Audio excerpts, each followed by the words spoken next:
গল্পের নাম the silent manor. লেখিকা ডায়না ইমরোজ লাকি।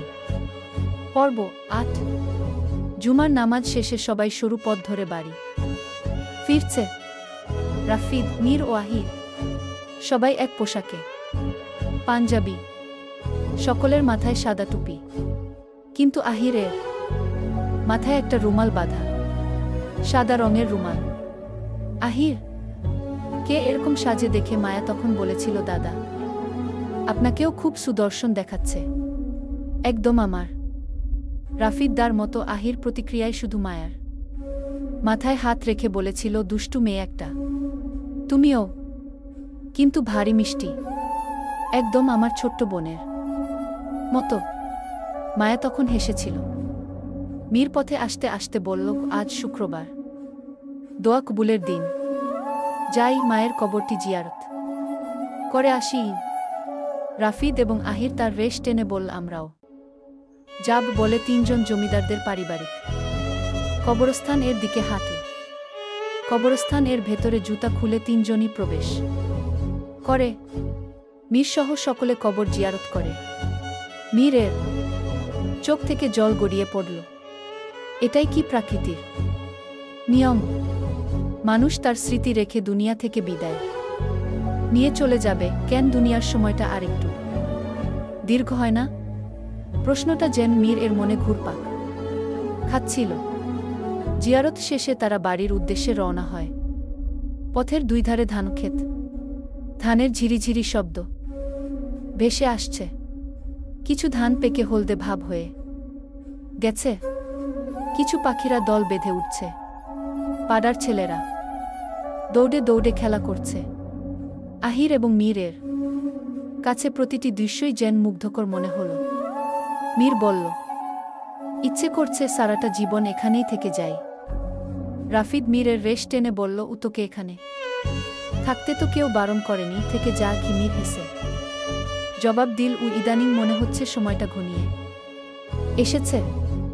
আমিলনগর নয়, দুনিয়া থেকেই চলে যেতে পারি কি বলে মৃদু হাসে। কিন্তু রাফিদের কাছে বাক্যটি ভালো লাগেনি। আহির মীরের দিকে তাকিয়ে বলল, আমরা বন্ধু, আমাদের বন্ধুত্ব এর পথ চলা সবে শুরু হয়েছে। একসাথে আমরা অনেক পথ চলব, অনেক ইচ্ছা আছে। আর তুই এসব বলছিস? মীর বলল, তোদের দেখছি রসিকতা করেও কোনো কথা বলা যাবে না। কথা বলতে বলতে তারা বাড়িতে পৌঁছে যায়। আমজাদ চৌধুরী বেশ উদ্ভ্রান্ত হয়ে বসে আছে বৈঠকখানায়, তার সাথে থমাসন, রাফিদ ও আহির এসেও তাদের সাথে যোগদান দিল।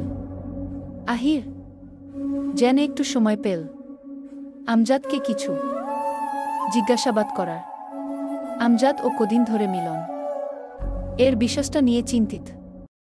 আহির ও রাফিদ তাদের সাথে আলাপ আলোচনার মশগুল হল, কিন্তু মীর সেখান থেকে চলে যায়। সিঁড়ি বেয়ে দোতলার দিকে উঠতেই সামনে পড়ে মায়া। মায়া আজ শাড়ি পরেছে, আকাশি রঙের শাড়ি, সাথে চুলগুলো খোলা রেখেছে, কপালে ছোট্ট একটা টিপ, মুখশ্রী বেশ উজ্জ্বল দেখালো। মীর চোখ তুলে তাকায় মায়ার দিকে। দুজনে মুখোমুখি। মীর মলিন কণ্ঠের সাথে রসিকতা টেনে বলল, রূপসীর রূপ যে মাশাআল্লাহ, দেখলেই বলতে ইচ্ছে করে সুবহানাল্লাহ। গু মস্করা করছেন? আল্লাহর সৃষ্টি নিয়ে কেউ মস্করা করে? পাপ হয় গু। আপনি তো মেয়েদের মন নিয়ে রং তামাশা করেন, তাতে পাপ হয় না? মোটেই না। আমি কখনো একাধিক মেয়েদের মন নিয়ে খেলা করেনি। সত্যি কথা বলতে, আমার জীবনে আমি 5 জন নারীর সাথে কথা বলেছি। মায়া শান্ত স্বরে বলল, হিসেব আছে দেখছি। বরাবরই আমি হিসেবে পাকা। তা 5 জন নারীর মধ্যে তারা কারা? মীর বলল, একজন আমার মা, একজন ছোট্ট মা, একজন দাদি, আর একজন তুমি। মায়া ভ্রুকুঞ্চিত করল। 4 জন হল। 5 নম্বর কে? মীর বেশ উৎফুল্ল হল। এরপর নিমিষেই আবার নীরব হয়ে বলল, ও আছে একজন, তবে তার নাম এখনই বলা যাবে না। সময় হলে ঠিক জানতে পারবে কি। মায়া মনে মনে নিশ্চিত হল। 5 নম্বর মেয়েটি নিশ্চয়ই মোহিনী, কিন্তু শব্দে প্রকাশ করল না। তার ভেতরটা কিঞ্চিত কেঁপে উঠল। নিজের প্রিয় মানুষটির মুখে তার প্রিয় মানুষের কথা শোনা যেন ছুরির মতো হৃদয় গাঁথে। মায়াকে চুপচাপ দেখে মীর বলল, কি হলো, চুপ করে আছো কেন? মায়া এবার ক্ষিপ্ত হয়ে বলল, ও সে কৈফিয়ত আপনাকে দিতে হবে, সরুন সামনে থেকে। মীর বলল, ও সামনে থেকে সরব কেন? পাশেই তো জায়গা আছে, ওখান থেকে থেকে যাও। দেখো, আবার পড়ে যেও না কিন্তু, তাহলে ধরার জন। তোমার স্বামী কিন্তু এখনো আসেনি কি? মায়ার আগে গজগজ করতে করতে বলল, ও আমি পড়ে গেলে সামলে নিতে পারব। পারবে না রূপসী। মীর কথা শেষে থামতেই মায়া পাশ কেটে যেতে চাইল, তখনই পা পিছলে মায়া পড়ে যেতেই মীর ধরে ফেলে। মায়া বিমোহিত হয়ে উঠল। মীর মায়াকে সোজা করে দাঁড় করিয়ে মোহময় কণ্ঠে বললাম না, নিজেকে সামলে নিতে পারবে না? মায়া দৃষ্টি এলোমেলো করে বৈঠকখানার দিকে দেখল। সবাই যে যার মতো কথা বলছে, তাদের দিকে কেউ ঘুরেও তাকায়নি। মায়া ভেবেছিল সবাই হয়তো তাকে আর মীরকে বিব্রতকর অবস্থায় দেখেছে, কিন্তু কেউ দেখেনি। এটাও কি সম্ভব? কারো নজর এদিকে আসল না, নাকি তারা দেখেও না দেখার ভান করছে? মায়ের মনে হলো তারা অদৃশ্য একটা দেয়ালের মাঝে, যেখানে তাকে কেউ বিব্রতকর অবস্থায় দেখে না, অথচ তার ধারণা সবাই দেখে। কিন্তু কোনো এক কারণে সবাই চুপ থাকে। এর কোনো ব্যাখ্যা সে পেল না। আহির তার হাতের পট্টি খুলে ফেলেছে। যন্ত্রণা নেই এখন আর। তাকে বের হতে হবে সত্যর সন্ধানে। মিলনকে কারা হত্যা করেছে এর সত্যটা তাকে বের করতে হবে। সন্দেহের চোখে প্রথমেই আমজাদ এবং তার বাড়ির সকলে রাফিদকেও সন্দেহ করছে। আহির তবে এখন পর্যন্ত উপযুক্ত কোনো তথ্য সে পায়নি। বিকেলের দিকে সে অশ্ব নিয়ে আলিমনগর এর আনাচে কানাচে চলে যায়। সবকিছু বেশ তাৎপর্যপূর্ণ ভাবে দেখছে। সংবিধানের ভাষায় বহু বিখ্যাত একটা উক্তি আছে, অপরাধী যতই চালাক হোক না কেন, অপরাধ শেষে প্রমাণ সে রেখেই যায়। সেই প্রমাণ এর খোঁজেই যেন আহির। শীতের সময় দিনের গতিটা যেন ক্ষুদ্রতম হয়। এই সকাল শুরু হল তো এই শেষ। সূর্য হেলে পড়েছে পশ্চিমে। আহির ফেডোরার আড়াল থেকে পশ্চিমে দেখল সূর্য বিদায় নিচ্ছে। আকাশের আড়ালে লুকিয়ে যাচ্ছে, যেমন সত্য লুকিয়ে যায় মিথ্যার আড়ালে। অশ্বের লাগাম টেনে জমিদারের তাৎসাসা এর দিকে গেল। সবাই বাড়িতে চলে যাচ্ছে, ছুটি হয়েছে মাত্রই। আহির পুনরায় অশ্বের লাগাম টানল। অশ্ব ছুটছে অজানা পথে। তখন আহিরের সামনে একটি গাড়ি এসে থামে। তারই গাড়ি। গাড়ি থেকে নেমে আসে তার সহকারী অরুণ। স্যার, আমি একটা তাজা খবর নিয়ে এসেছি। কি খবর শুনি? মিলনের লাশ ময়নাতদন্তের জন্য নেওয়া হয়েছিল তো রিপোর্ট এসেছে। কি এসেছে রিপোর্টে? আমরা যখন ওর লাশ পাই তখন ওর মুখটাই থেতলে ছিল, ভালোভাবে দেখতে পারিনি। রিপোর্টে এসেছে ওর চোখ দুটো উঠিয়ে ফেলা হয়েছে। কি বলছো? আহির স্তব্ধ। কেসটি আরও জটিল হয়ে গেল। হ্যাঁ স্যার। আহির আর কিছু বলল না। গভীর রাত, একটা মেয়ের চিৎকার, বন্ধ গুদামঘর। পরদিন সকালে একজন ছেলের নিথর দেহ পাওয়া যায়। আহিরের আগেও অনেক কেস সমাধান করেছে, মার্ডার কেস। তবে মিলন এর মার্ডারটি বেশ আশ্চর্যজনক। চোখ উঠিয়ে নেয়া হয়েছে। অরুণ বলল, স্যার, মিলনের চোখ সাথেই ছিল। এই বললে সাথে ছিল না, এখন বলছো সাথে ছিল। স্যার, আমি বলতে চাইছি চোখ তুলে নিয়েছিল ঠিকই, কিন্তু যেদিন ওর লাশ পাওয়া যায় লাশের পাশেই পড়েছিল। গ্রামের দারোগা তাই বলেছে। অরুণ চলে যায়। সন্ধ্যা ঘনিয়ে আসছে। আহির একটা টং দোকানে বসে চা চাইল দোকানির কাছে। তৎক্ষণে সে একটা নোটবুক বের করল, কিছু লিখল। যেন হিসেব মেলাচ্ছে। আহিরের তখন মনে হল তাকে কেউ অনুসরণ করছে। ঘুরে তাকাল চারপাশে। হেলে পড়া সূর্যের দিক ঘুরে একজন দাঁড়িয়ে আছে, বেশ কিছুটা দূরে। তার দৃষ্টি আহিরের দিকে। বেশ মোটাতাজা একজন লোক, সাথে একটি অশ্ব। আহির বিস্ময়কর হয়ে গেল। নিশ্চয়ই ইনি সাধারণ কেউ নন। গ্রামের সাধারণ মানুষের কাছে অশ্ব থাকাটা অসম্ভব। এবং নেই। তবে ইনি কে? আহির চায়ে চুমুক দিল, নোটবুক পকেটে রাখল। চা অর্ধেক পান করল, বাকিটা ফেলে দেয়। দোকানির পাওনা পরিশোধ করল। এরপর সেখান থেকে বের হয়।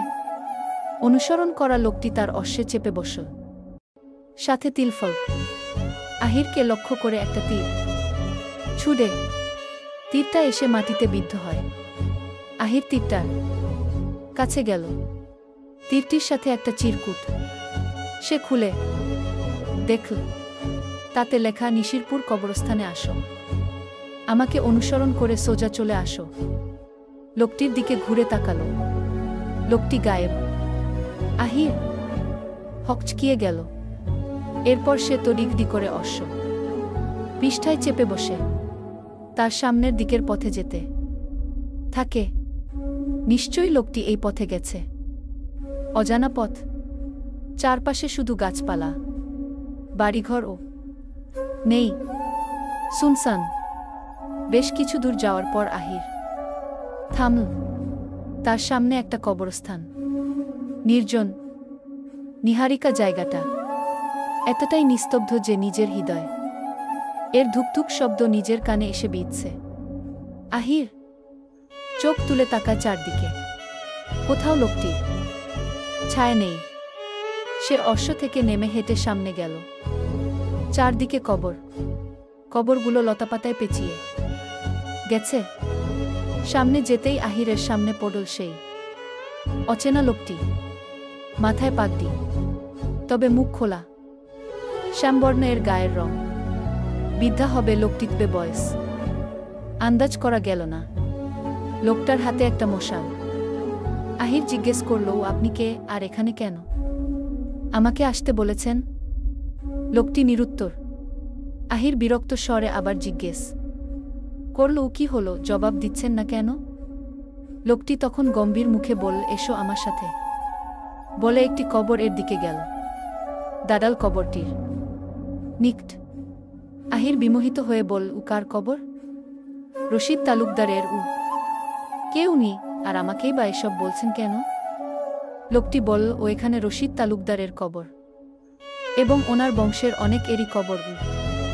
তো আমার প্রশ্ন হলো, তার কন্যা ফারদিনা কোথায়? তার হবু স্বামী কোথায়? তাদের খোঁজ আজও কেন পাওয়া যায়নি?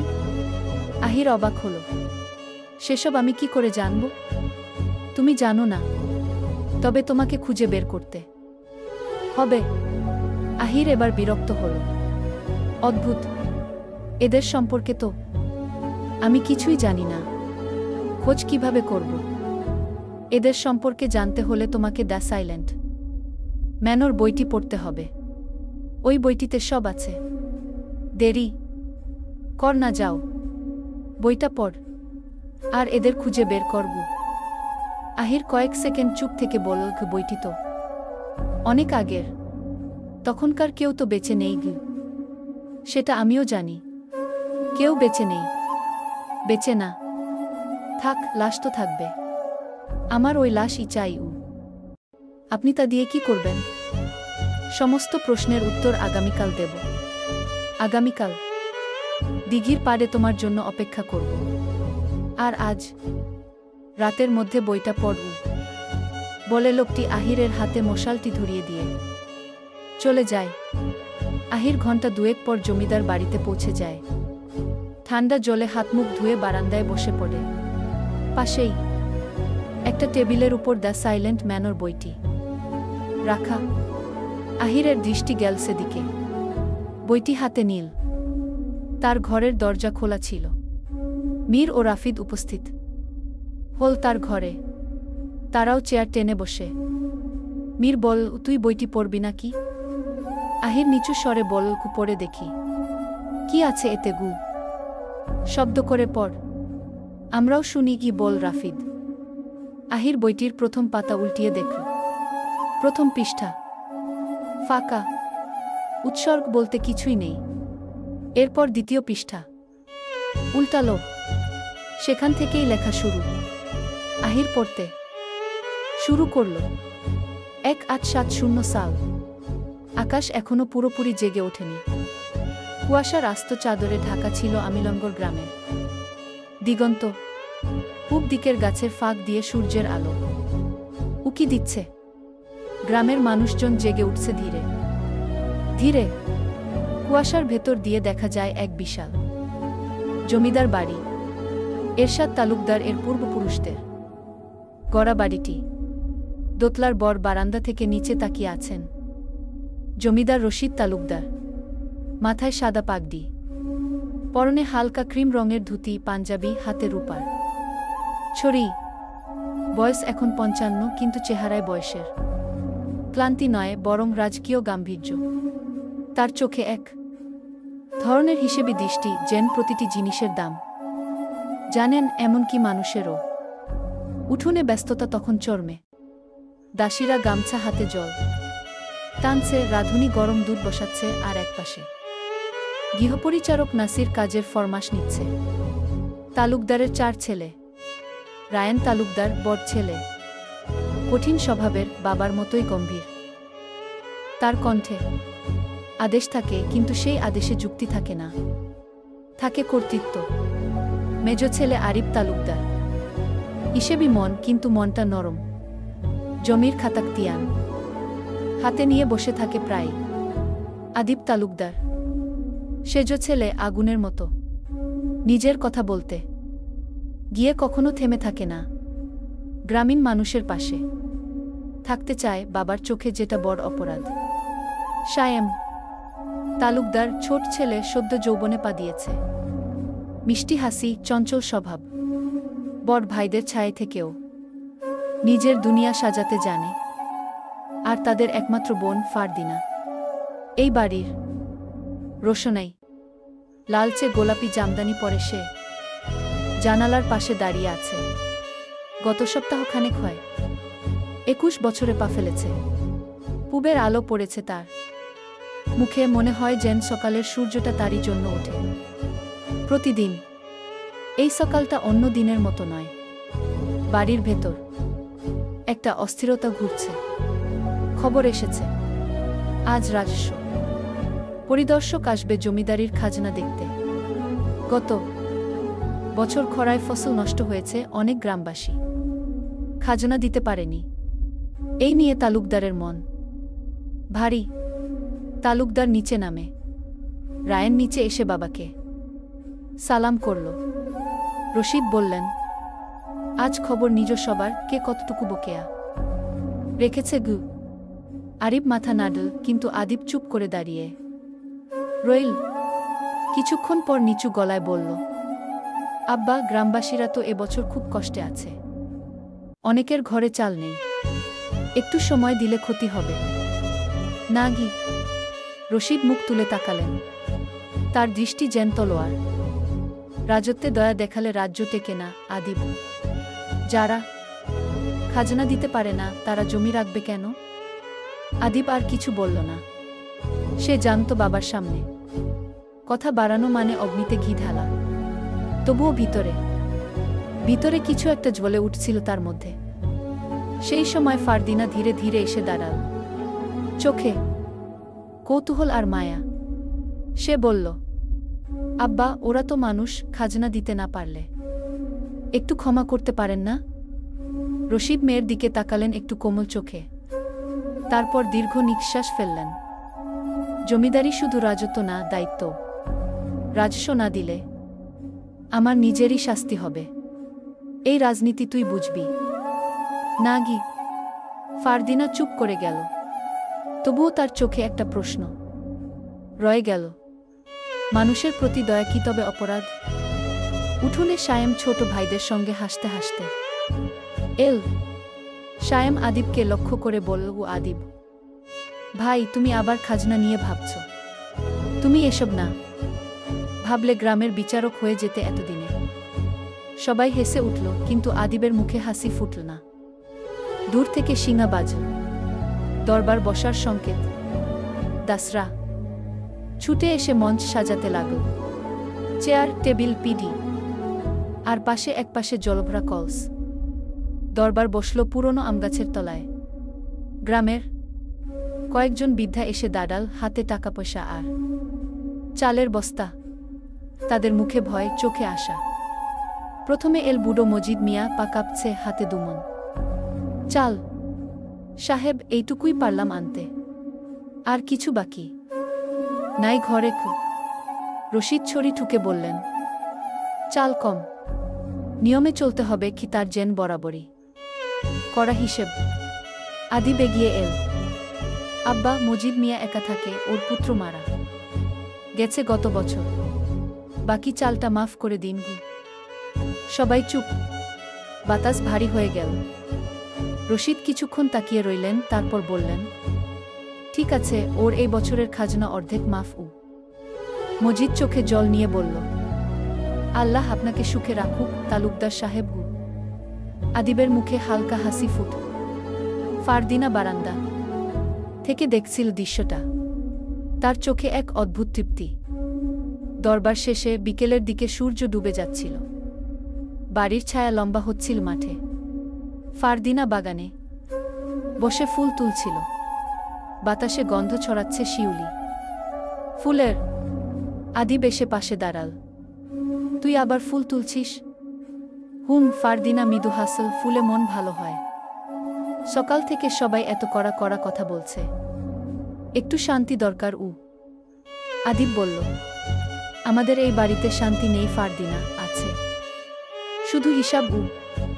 ফারদিনা তাকাল ভাইয়ের দিকে, তারপর চুপচাপ ফুলের ঝুড়ি হাতে চলে গেল ভেতরে। বাড়ির পূবের বারান্দাগুলোতে তখন হালকা আলো জ্বলছে। দূরে পুকুরের জলে প্রতিফলিত হচ্ছে বাড়ির ছায়া। বাতাসে একটা মৃদু সুর ভেসে আসছে। পুকুর ঘাটে কেউ ভাটিয়ালি গাইছে, মাঝি নাও ছাইডা দে রে, সময় তো আর নাই। রশিদ তালুকদার দোতলার জানালা থেকে নিচে তাকিয়ে রইলেন। তার মুখে এক ছায়াময় ভাব।